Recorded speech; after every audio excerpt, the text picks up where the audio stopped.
right now. Okay, done. Done.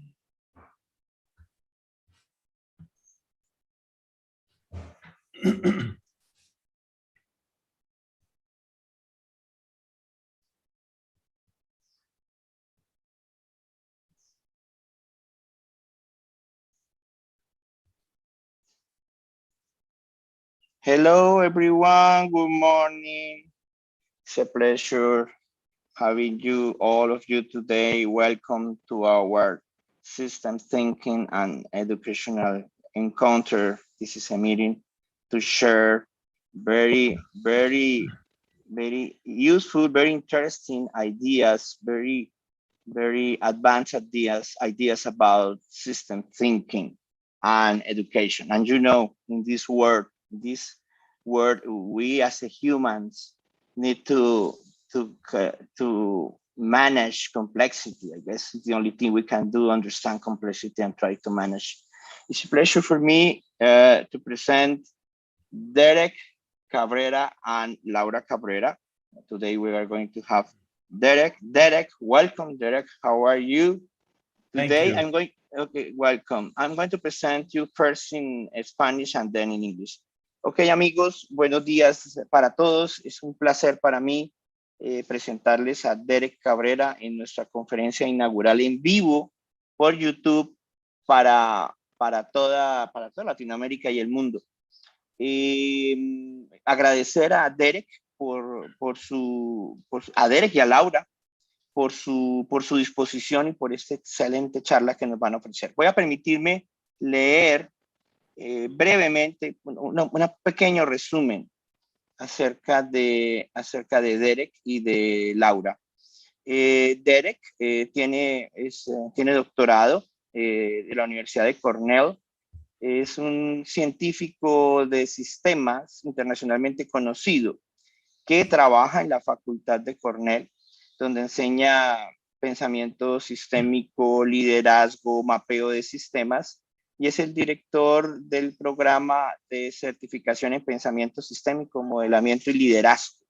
Además, es investigador senior en el laboratorio de investigación Cabrera. Y Laura igualmente enseña en Cornell modelamiento, pensamiento sistémico en el Instituto de Asuntos Políticos.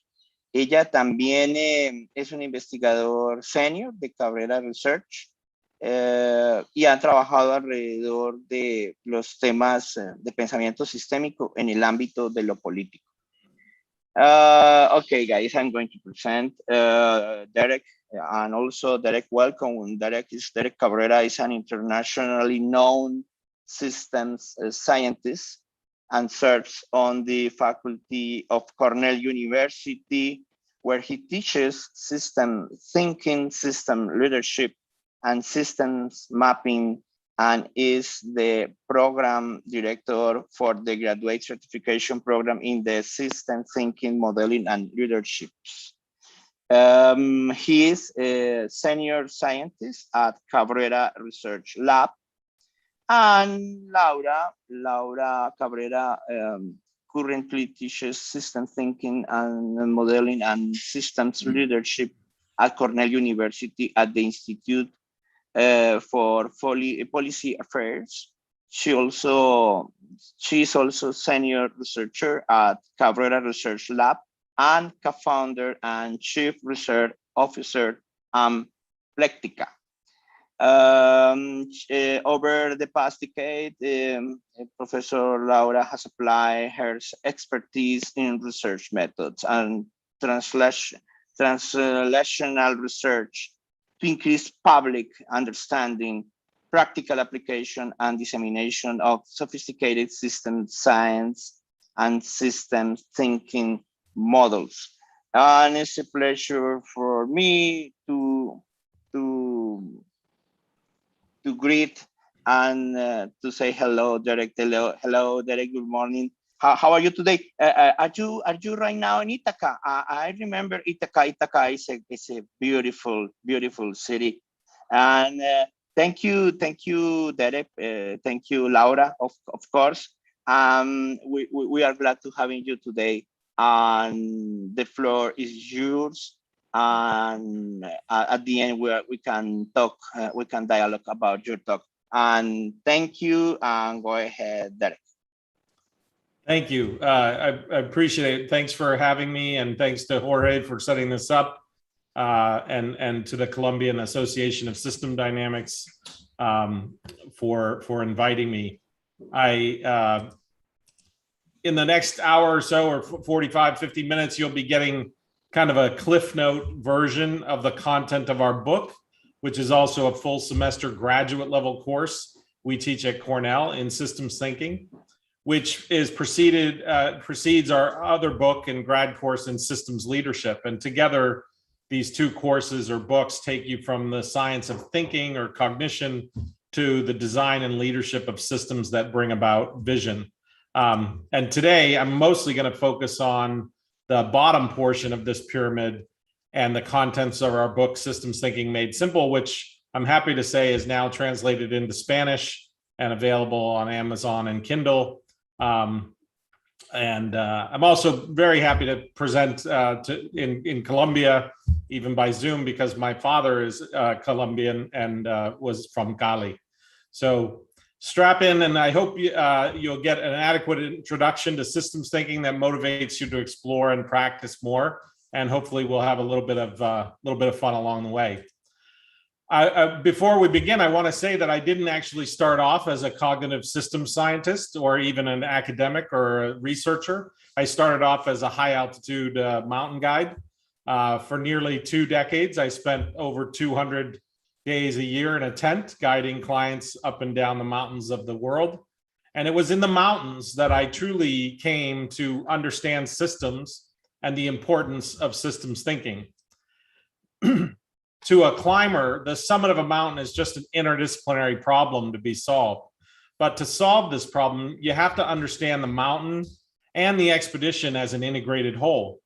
In other words, you kind of have to learn to see things as a complex system of systems, not merely a bunch of systems that are unrelated.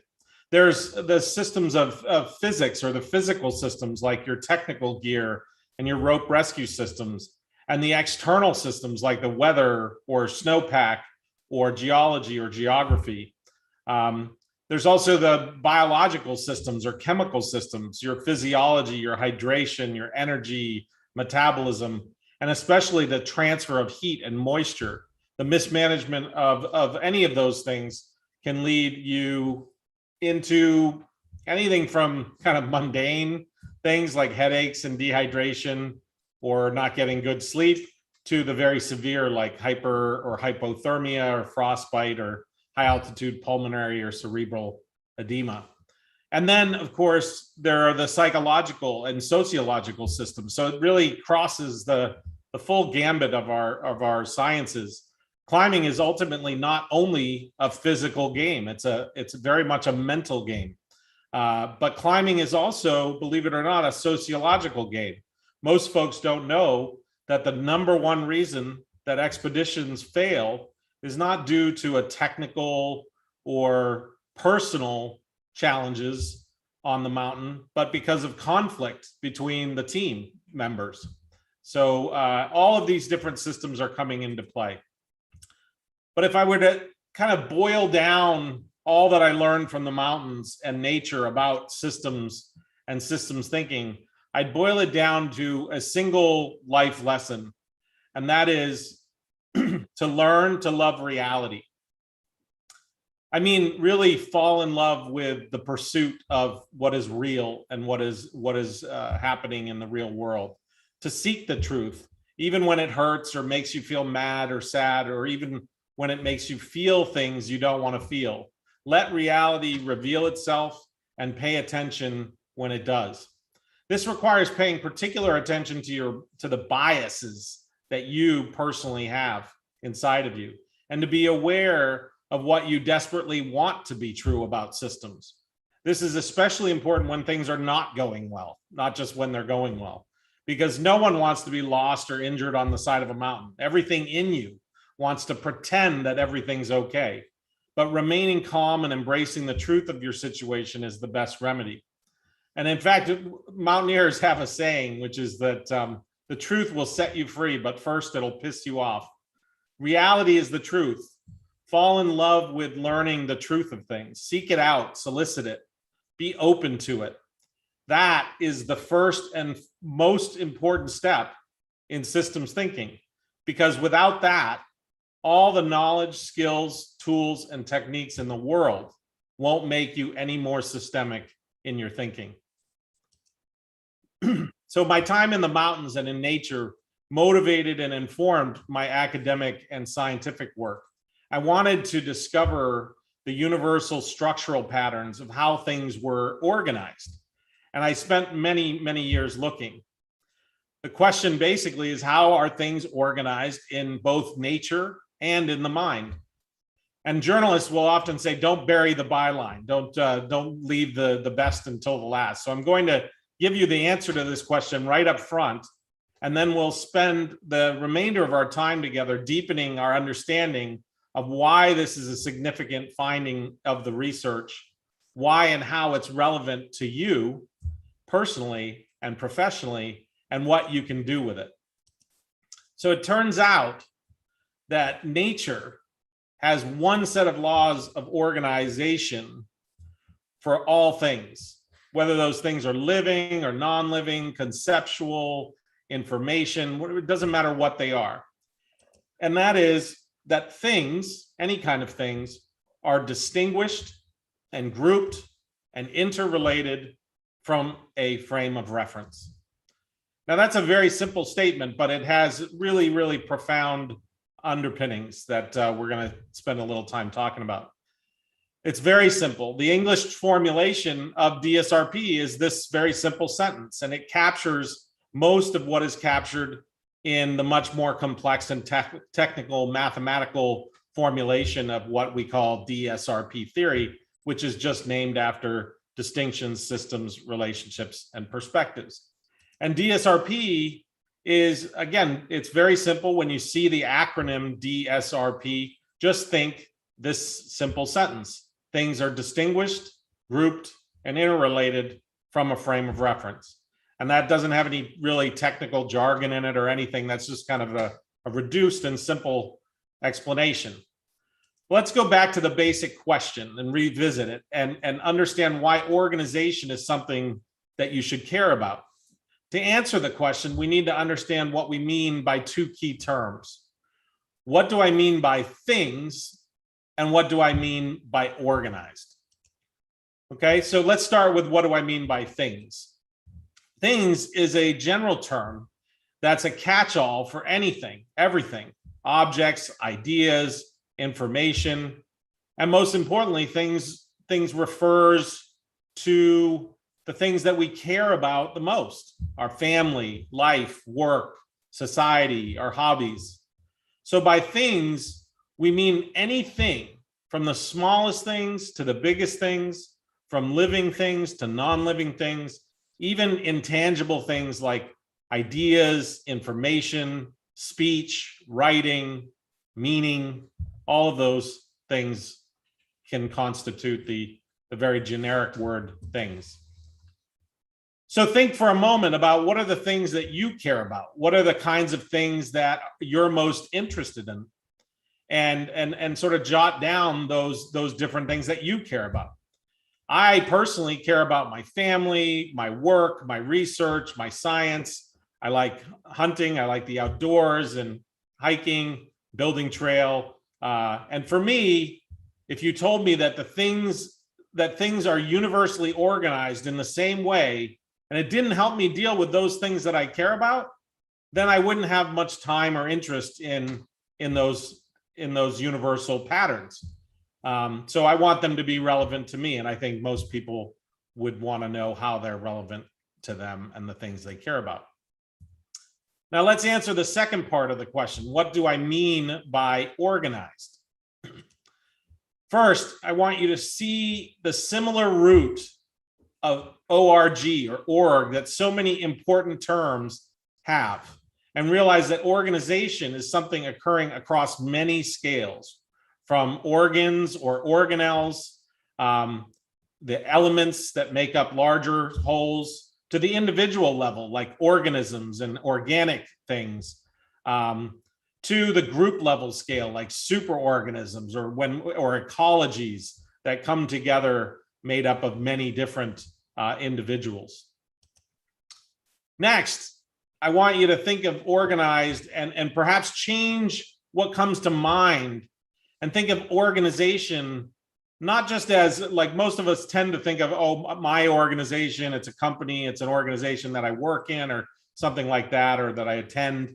But not to think of organization purely as a noun, as a thing, but also a verb, to organize. Things are organizing all the time. I also want you to think in terms of organization that occurred as a result of some purposeful organizer, right? It was planned, but also self-organization, where there are no leaders plotting or planning, but nevertheless, organization results. Some of the most remarkable systems in nature work via self-organization. And also consider that organization has to do with disorganization or the lack of organization, which is also a form of organization, and understanding it will help you understand how things get chaotic and things like that. And nature and mind organize many, many different types of systems, like simple ones, complicated ones like machines and airplanes, even chaotic and random, or what scientists call stochastic systems. But by far, the most important types of systems are complex and adaptive systems or organizations, which we sometimes call CAS, complex adaptive system. And the reason these types of organizations are so important is because, one, they often include some or all of the other types. A CAS can include simple, complicated systems. It can have a sprinkling of chaos or even stochasticity or randomness. But number two, and this is really important, almost every one of the systems you care about most, the family, the organization you work for, sports, health, society, is a CAS. So knowing how these CASs work is important. So think to yourself, what kinds of organizations are you involved in or interested in? I personally am involved in an organization of family, Cornell University, Cabrera Research Lab, colleague and friendship networks, lots of research and science communities and hobby communities. And again, for me, I want, if I'm going to learn something about systems thinking, I want that thing to be relevant to that type of stuff that I care about and the things that I'm trying to figure out, social problems and things like that. So what I want to share with you is that when most humans look at things and organizations in our lives, research actually tells us that we often, and I mean almost all the time, look only at the superficial or surface level events. And we see some object and we want it, or we meet some person and we're interested in them, or we have an issue, so we deal with it, or the world gives us lemons and, well, we eat lemons. When we only see events, all we can do is react. So in order to better understand, navigate, and get the best out of the things and systems we care about, we need to look deeper at how things are organized. We need to see deeper beneath the superficial events and look at the patterns. Patterns are just events repeating over time. It takes 2 or more repeating events to make a pattern. So be on the lookout for patterns in events, behavior, recurring themes in our lives. Because when we see patterns, we can gain precious seconds, minutes, hours, days, months, years to predict rather than merely to react. But we can look deeper still. If we learn to see the underlying structure of the real world systems around us, we can see how events, things, patterns are structurally organized. And this allows us to design or redesign systems to our liking. This is because the way a system is structurally organized actually determines its behavior, the behavior of the system. So if we don't like the way a system behaves, say our COVID response, an educational system, prison systems, or how your organization is doing in the marketplace, we can redesign that system by understanding its structure. What lies underneath the structural organization of a system is mental models or thinking. Those are synonymous. How we think about a system and also how the actors in the system thinks leads to the structure, patterns, and surface level events. So if you see deeper into the system to the mental models level, it allows us to totally transform the way we see the system, our biases in what we see and what is possible. In fact, the problems we encounter result from the mismatch between how real world systems work and how we think they work. Let me give you a couple examples of how mental models can be out of touch with the real world. This is how we think the system is organized, a classic org chart representing how an organization is structured. And this is how the system is actually organized. The system may have a hierarchical top-down formal structure, but it also operates as an informal or dynamic network of influencers and influences. If you, like a lot of folks, think that mental models are occasional things or formal or sophisticated things that take a while to build, you'd be wrong. You are building mental models every second of every day, all the time. Let me give you an example of the feedback between the real world and our mental models that's happening all the time for all of us. And in this way, we get a sense of what mental models really are and how ubiquitous they are. These wildebeests are sharing their mental models. One thinks it's a crocodile and one thinks it's a log. And the one on the far one is testing their mental model against reality, coming up with different tests to figure out what it is. There's a disagreement between mental models.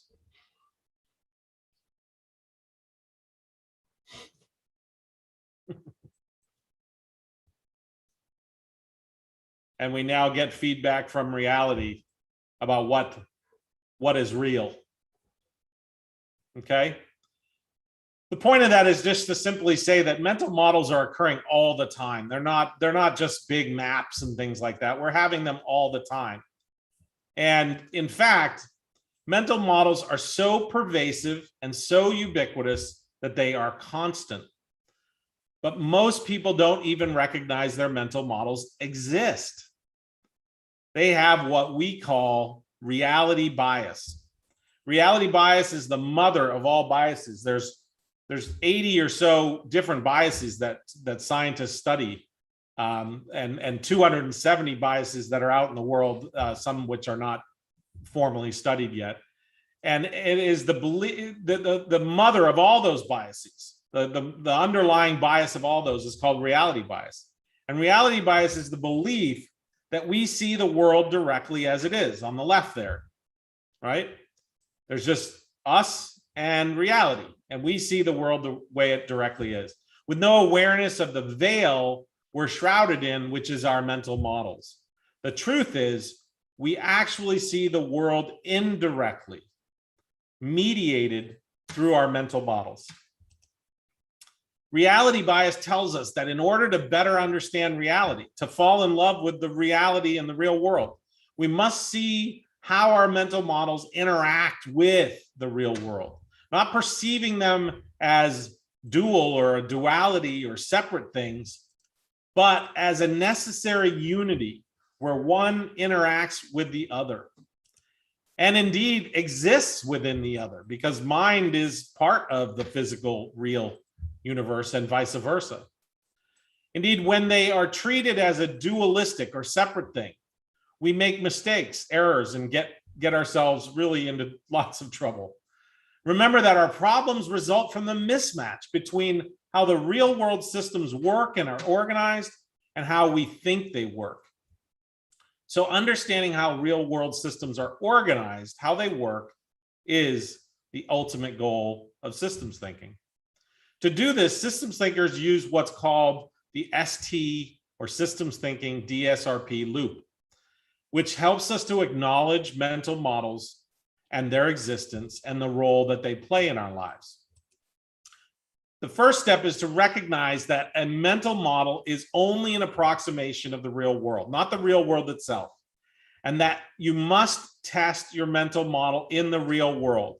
Don't build your mental models in isolation in your head or in privacy. Expose your ideas to the light of day as soon as is possible.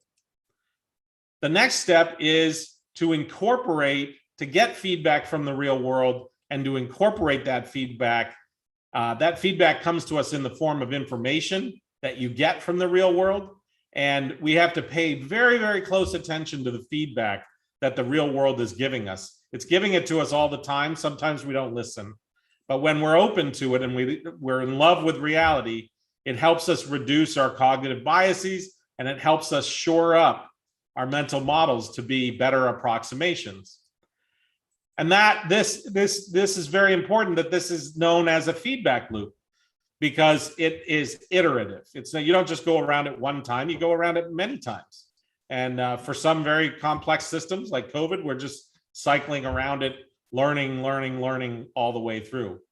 It's a loop, so we go around and around. We incorporate the real world feedback into our mental models, and then we test again.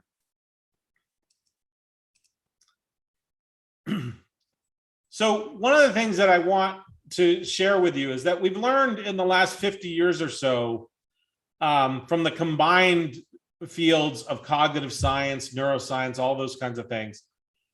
And if I were to summarize all of that learning for those fields in the last 50 or so years, it's simply this.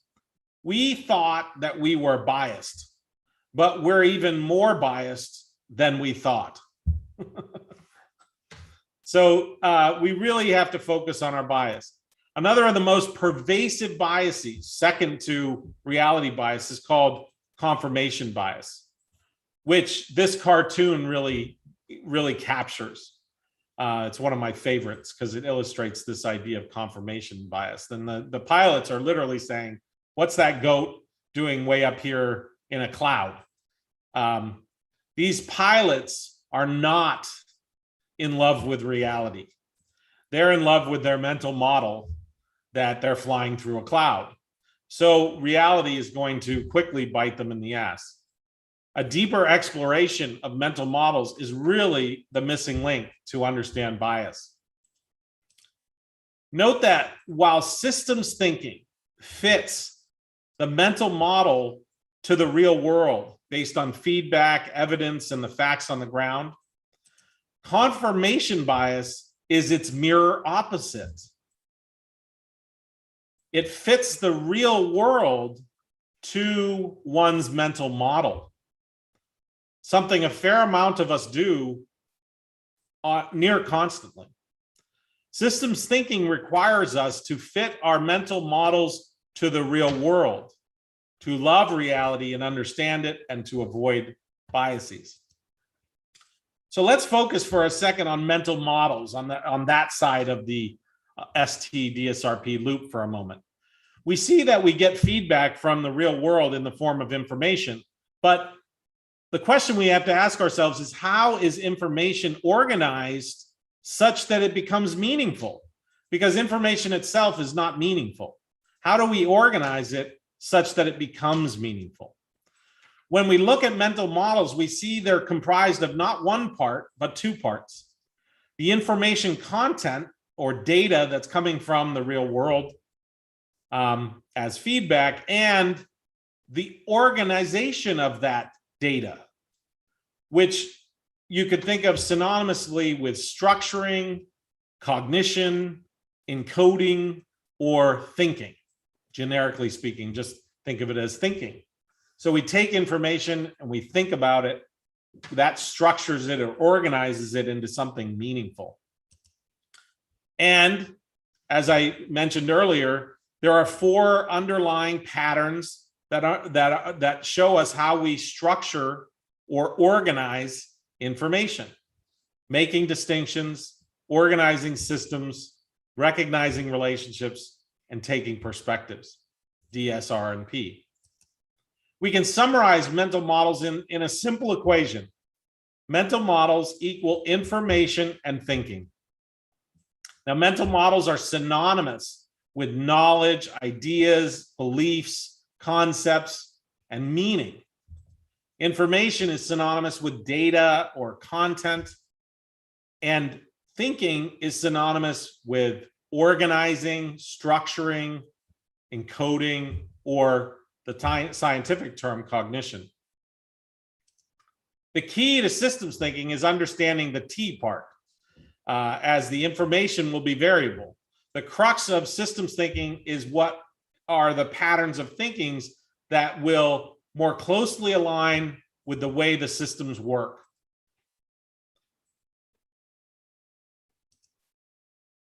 And to understand thinking, you have to understand these 4 patterns, which are universal. You're already using them all the time to build your mental models. A lot of people go, oh, that's a neat model. I guess I'll maybe think about using it.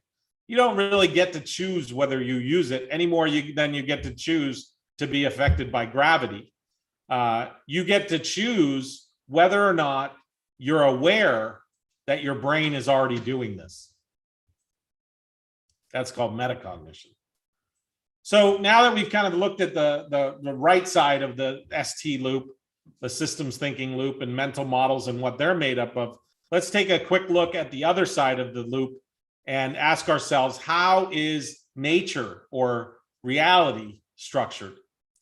We see that nature is also comprised of information contained in particles and stuff all around us. You can think of physical energy and matter as structure or organization, that structure that organizes information.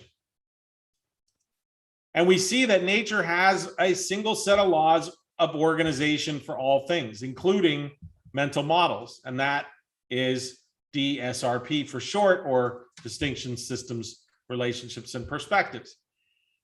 And the fact that this is the parallel on both sides is critically important, because this unified or parallel structure in the way things are organized makes it possible to increase the probability of a match. And remember that the problems we encounter actually result from the mismatch between how real world systems work and are organized and how we think they work. And in fact, we see this parallel structure in the unity of the name systems thinking. The name itself characterizes the bringing together of the real world systems and our mental models of those systems. So returning to our question, how are things organized in mind and nature? We come back to this very simple statement: things are distinguished, grouped, and interrelated from a frame of reference. And we see that using common English words, that is just getting at the DSRP aspects. And you can see it's quite simple. And really, DSRP doesn't have to be much more complex than that. It gets much more sophisticated once you understand that basic set of ideas. Later, you'll learn some of the finer detail of the 4 structural patterns, like the fact that each is made up of 2 elements. This is important for doing more technical, sophisticated analyses of systems. But first, just start with the basics. Things are distinguished, grouped, and interrelated from a frame of reference. But now let's look at the promise of DSRP, because it's quite important. As was pointed out by Daniel Kahneman, who won the Nobel Prize, we have 2 really powerful thinking modes. The first is called System 1. It's the one we use 95% of the time. It's fast, it's intuitive, it's emotional, it's autonomic, and it only has one very tiny downside, and that is it's prone to error. it's wrong a lot. So if you're okay with that, then everything else is great. But that's a pretty big downside, right? And for all intents and purposes, it worked reasonably well when we were hunting and gathering, and even into the agrarian and industrial and post-industrial ages. But system one thinking becomes especially incompatible with a world that's increasingly complex and interconnected.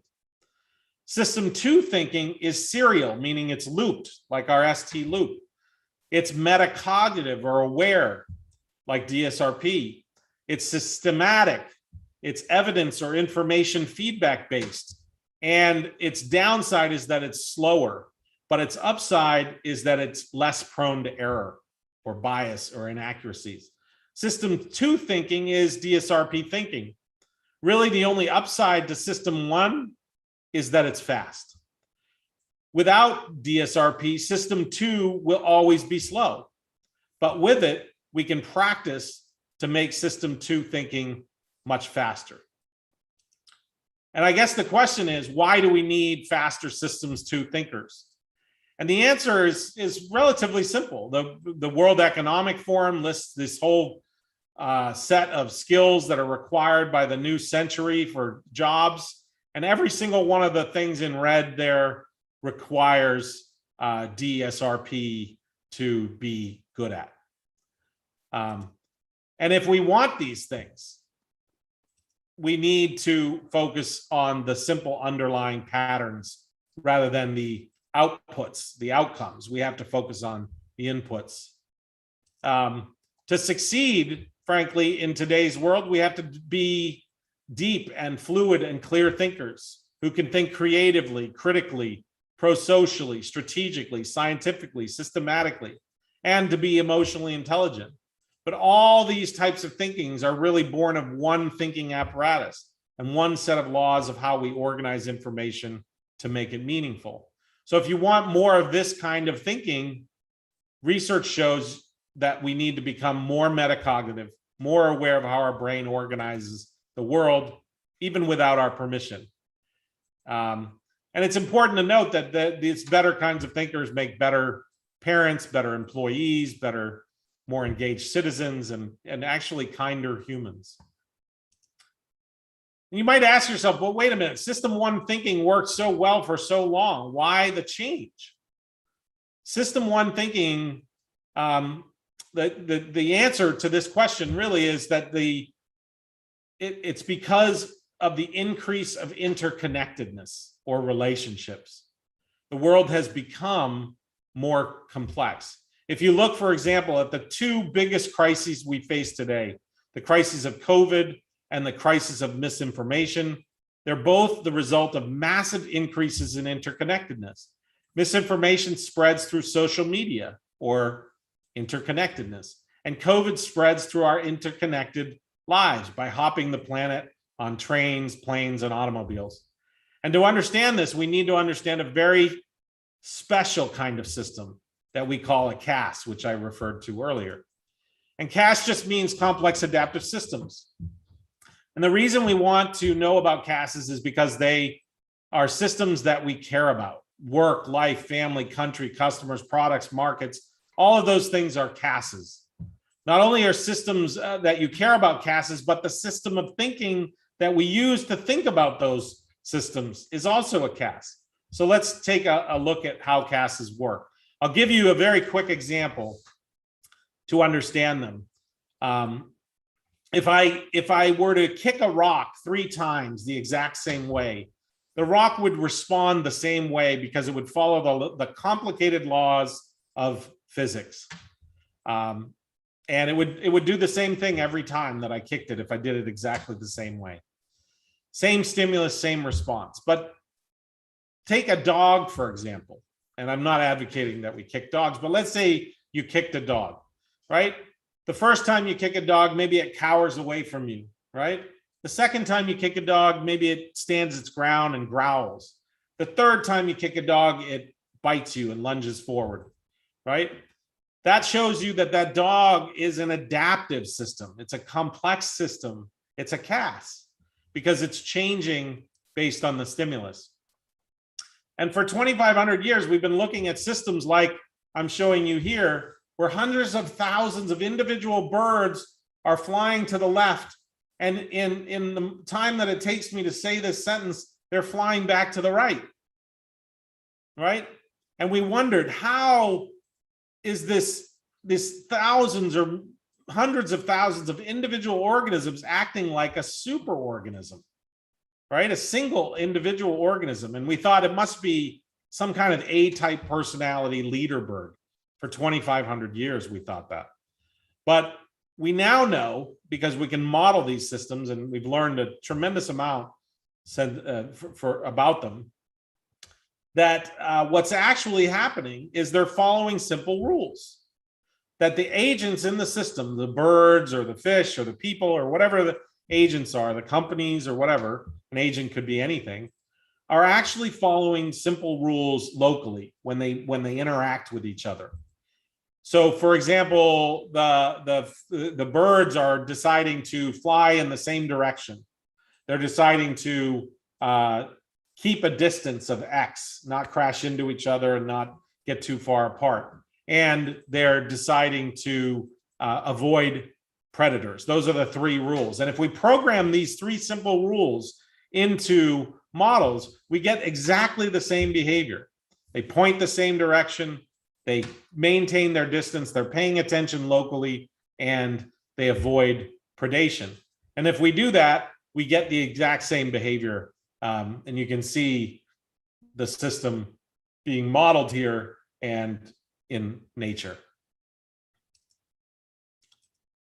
So what I want to share with you is kind of like the basic formula for CAS is that agents and simple rules create a bunch of collective dynamics through countless interactions, which leads to the emergent properties of the system. The emergent properties are outcomes or system behavior, and they can be surprising. A bunch of relatively unaware things can become aware, for example. A bunch of seemingly dumb things can suddenly appear smart. It can appear as if the whole is something altogether different from the parts, but it really is just directly related, an outcome of the simple rules and the agents. And what that means, if we start to tie all this together that we've been speaking about, is our earlier focus on organization, is that the organization of information, or DSRP, creates meaning or mental models, which shape individual behavior, which leads to collective interactions, and that in turn determines the emergent properties or the system level behavior. And in understanding that, it gives you a great insight into where you can be most effective. A very simple but profound insight, which is that you can't be effective above the line in the collective dynamics and the emergent properties. Where you can be effective in altering systems, changing systems, making them work better for everybody involved, is below the line in the green area with the agents and the simple rules that they follow. And that's the same with systems thinking. DSRP are the simple rules, information are the agents, and you get these emergent properties of systems thinking and things like that. Now, CAS is important because they're really important systems, but CAS, believe it or not, makes the world VUCA. And VUCA just means volatile, uncertain, complex, and ambiguous. And that's not a problem. That's just the way the world is. Remember, we talk about loving reality? Well, to love reality, you have to love VUCA because that's the way reality is structured. So the problem isn't that the world is VUCA. The problem is that we tend to think about this VUCA world in what I call a Lame-o kind of way. And Lame-o is just a technical term that I use for linear, anthropocentric, mechanistic, and overly ordered. Let me hit on a few of these. The real world is dynamic, adaptive, organic, and constantly evolving, yet we tend to think mechanistically. We think of the universe operates like a clock, which it doesn't, or the brain is like a computer, which it isn't. The real world is multivalent by nature. It's and both can be true. Yet our thinking tends to be needlessly bivalent, either or type thinking. The real world is networked and nested and complex with a sprinkling of randomness. Yet we tend to think of things in ordered or static categories and hierarchies. And the real world is nonlinear and includes feedback and webs of causality, yet we tend to think in linear and causal ways. And finally, the real world is, believe it or not, agnostic to human endeavors. It doesn't really care that much. We are small and insignificant, yet we tend to look at things through a human-centered or anthropocentric lens, as if our world surrounds or centers around us. We need to replace our Lame-o thinking with systems thinking that is more CAS and VUCA friendly, thinking that is more in alignment with the way that reality is organized.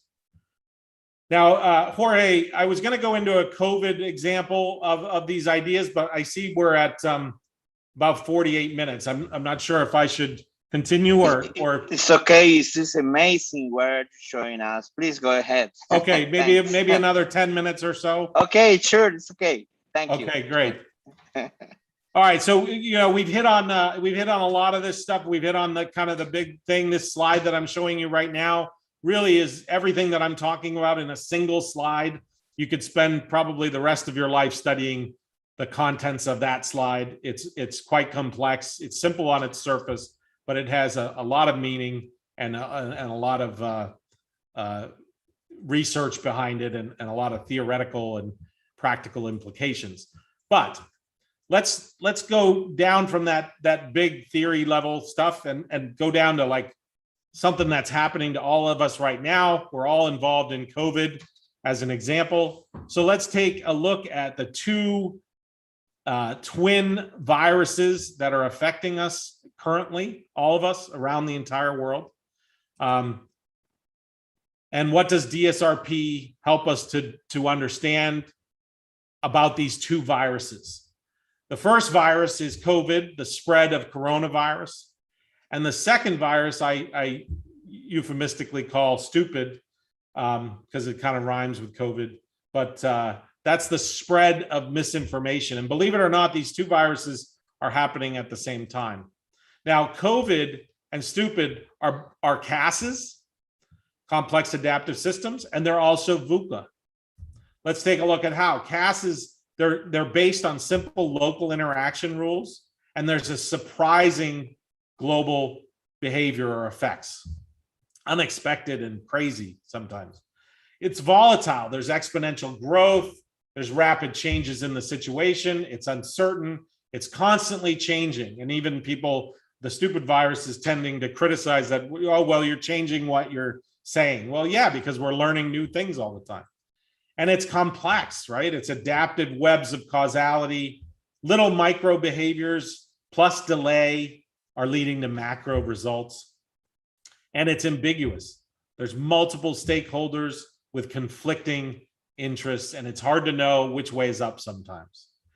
And of course, if we were to do a really deep DSRP analysis of this, like we do with our grad students and stuff, we would hit on the various distinctions. I'm not going to go into every one of these, but we might hit on the scientific and evident. We might even make a one major distinction between the scientific and evidence-based distinctions that are being made and the more politicized or frankly kooky distinctions that are being made around the name even.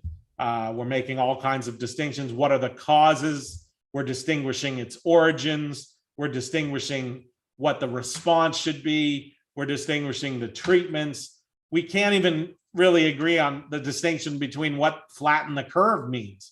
We flatten the curve really means flattening it.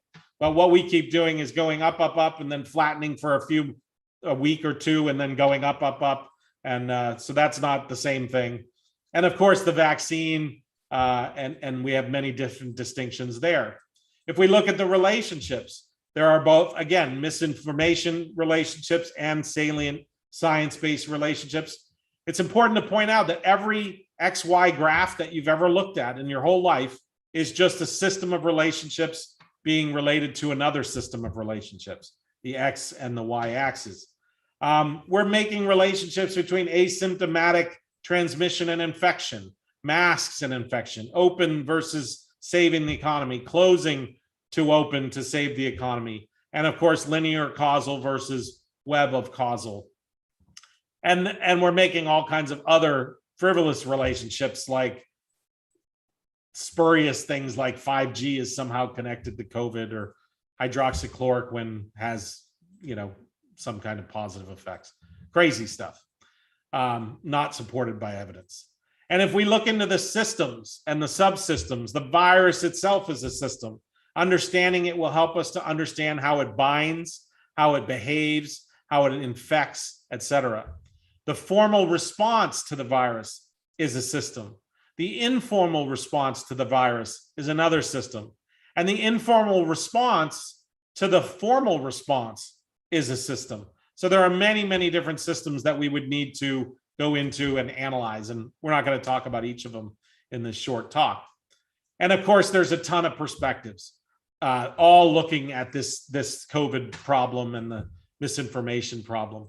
Scientific perspectives, political perspectives, economic, social, regional bubbles, country bubbles, mental health, even things like anti-masker and anti-vaxxer, right? We need to take those perspectives, even though they're wrong, because those perspectives affect behavior, because they're mental models that change individual behavior, and that individual behavior changes interaction, and those interactions change the emergent properties through the collective dynamics.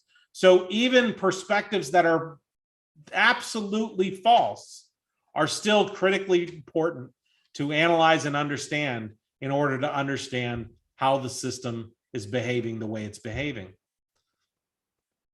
And of course, we would take all that DSRP kind of analysis and put it into some type of complex map to understand the system. First, we understand the system. And this is a big issue, which is people try to problem solve first. And we always tell our grad students, don't problem solve. Understand the reality. Fall in love with the reality. Understand the system first. Then we'll see if there's some problems that emerge out of it. So we understand the system. But the point of systems thinking, and this is something that people mix up a lot, is to understand the system complexity so that you can identify the simplicity that lies underneath it. Einstein said, if I had an hour to solve a problem, I'd spend 55 minutes thinking about the problem and 5 minutes thinking about solutions. And I would say, if I had an hour to solve a problem, I'd spend 55 minutes understanding the system and 5 minutes thinking about interventions. Success and failure both utilize the ST loop, but in different directions. And remember, the basic formula for CAS is agents and simple rules creates collective dynamics that lead to emergent behavior. And that the local mental models of the agents in the system will dramatically determine the global behavior. And now that you've been reminded of these things that we talked about previously, let's look at this system in simple terms. Today in the US, which is a harbinger for what's to come for much of the world, we live in two worlds and are affected by two global pandemics, the COVID pandemic and the misinformation pandemic. I want you to think or consider this example of two types of people. We'll call them Bob and Sue. Bob's beliefs are that the virus is a hoax. This is his mental model. Masks don't work, vaccine is control, individual rights, we need to open up everything, and science is a liberal agenda.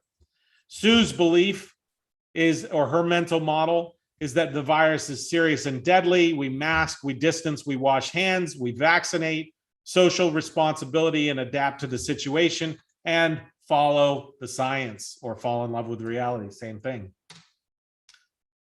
Here's the thing.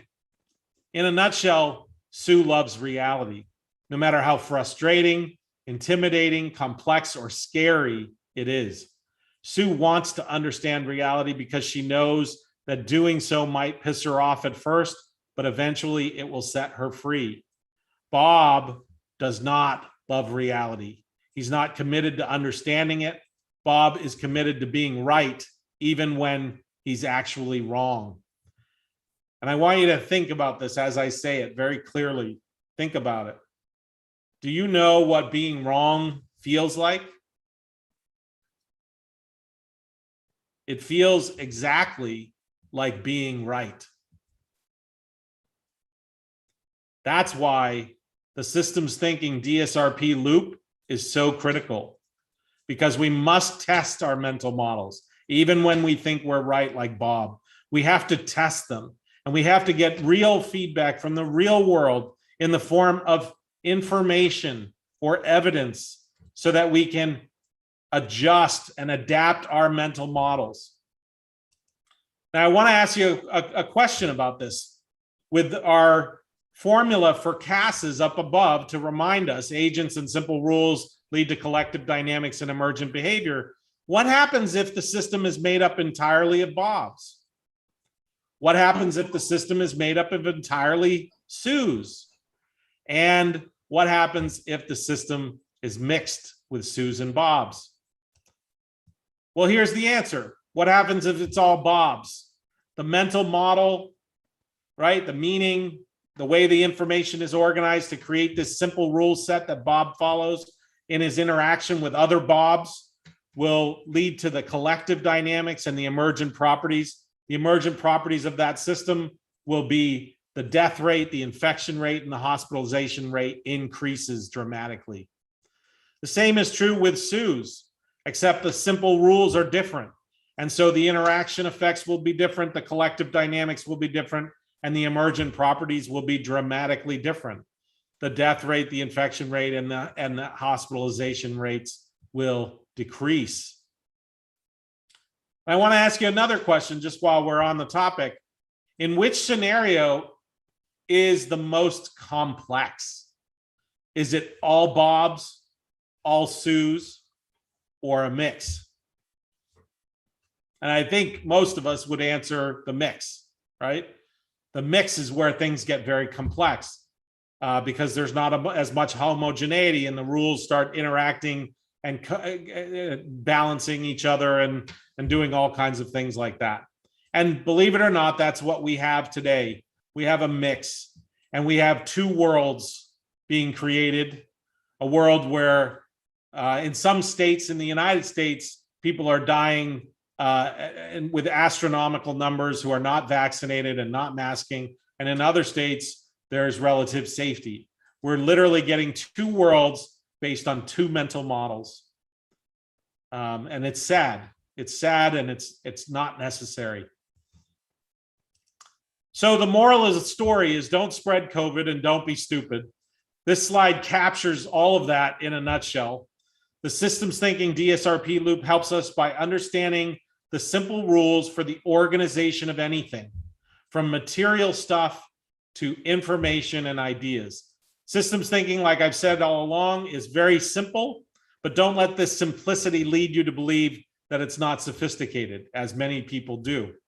As we've seen, the collective dynamics from a few simple rules, like DSRP, can lead to massively parallel collective dynamics and surprising complex emergent properties like systems thinking. I'll leave you with a few pointers on how to get started. You can start by just burning the neurons. It means remembering that what DSRP is, that it's stuff grouped, distinguished, grouped, and interrelated from a frame of reference. Next, you'll commit to the patterns and their code, their two elements. Then start practicing, because it won't implement itself. And practice. The best way to practice is to, in the beginning, just start with these four simple questions. And all of this is on our website. You can get it, download it for free and stuff like that. There's lots of resources, but just start with the simple questions, and then over time you'll get more sophisticated. What are the distinctions I'm making? What are the salient parts? Are there relationships among the parts that I need to see? What are the different perspectives I could take to better understand the issue? And I'll leave you with one final note, and that is we've learned over 20, 30 years of doing this, systems thinking and learning systems thinking is something you take in little daily bites rather than all at once. Don't try to swallow the elephant whole.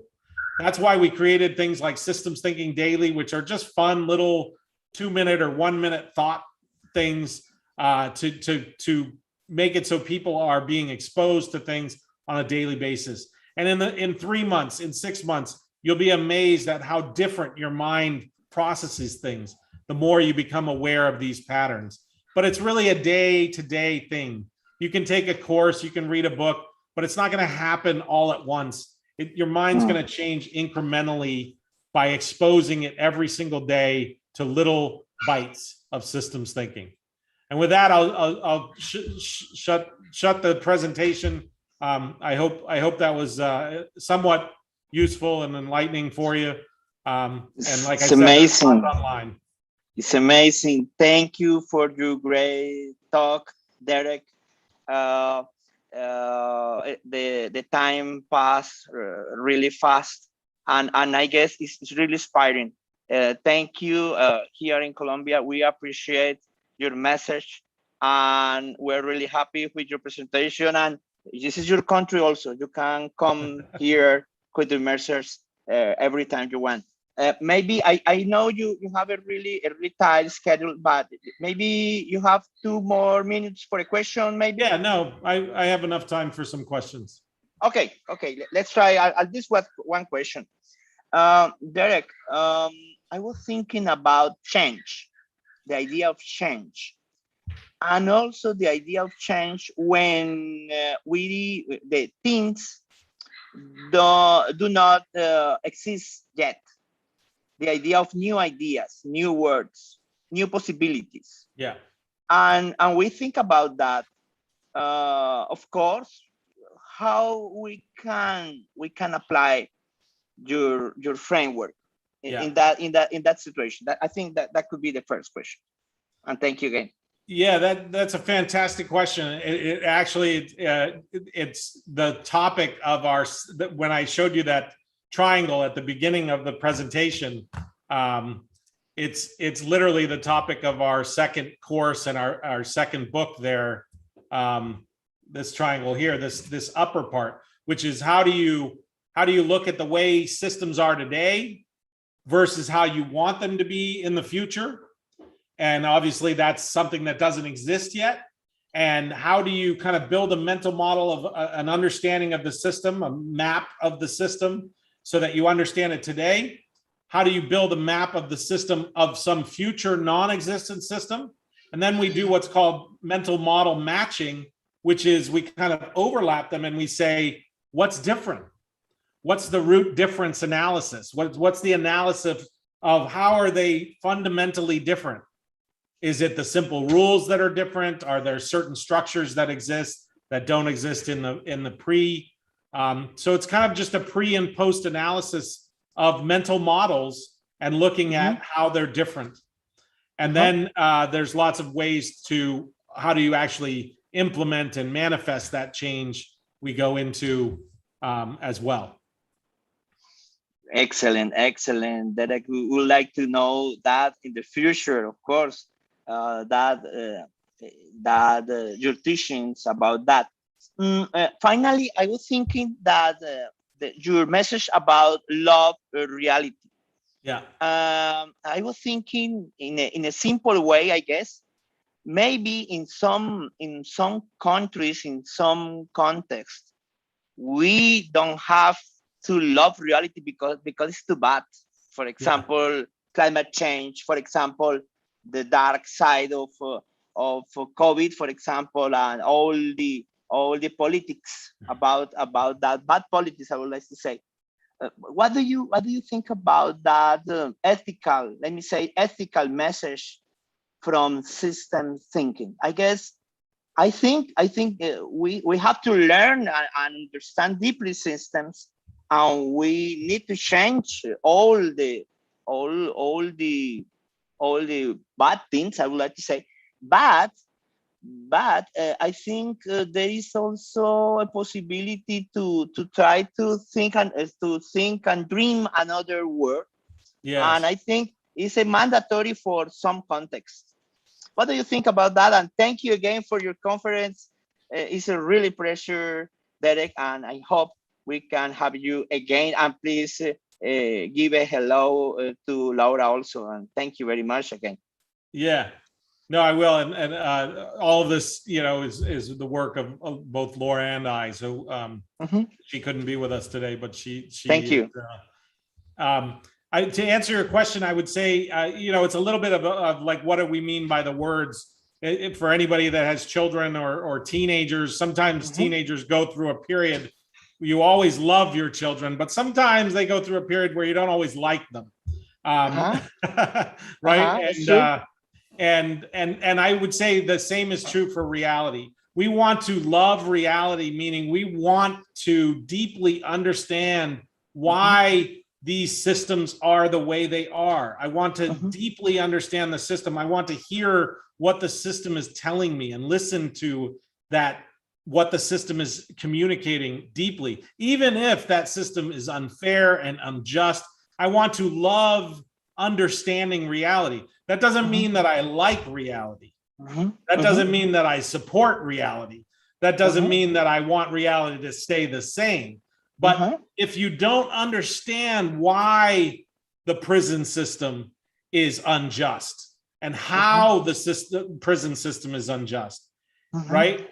If you don't have a love and a seeking nature for understanding, even if it kind of goes against your sensibilities, even if it goes against things or makes you a little uncomfortable, because sometimes facing the realities of systems can be uncomfortable. It can make us face things that we don't want to face about human nature or the way things are, or whether or not we're really measuring up to our ideals in creating these systems. So when I say love reality, I don't mean like reality. I mean love the process of knowing reality, and then try to create a new reality based on a reality that we can really not only love but like.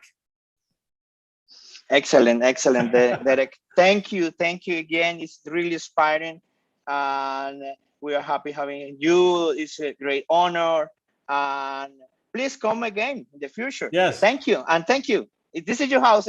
Colombia is your house also. Thank you. Well, all of my extended family lives in Colombia, and great. So I will say at cabreraresearch.org, there's lots of free materials. Please go there, and you know, there's blogs that you can read and videos and all kinds of things. So this is just the beginning of excellent, Derek. Thank you very much. Thank you, everyone. For your time. Thank you for your inspiring ideas. Bye bye.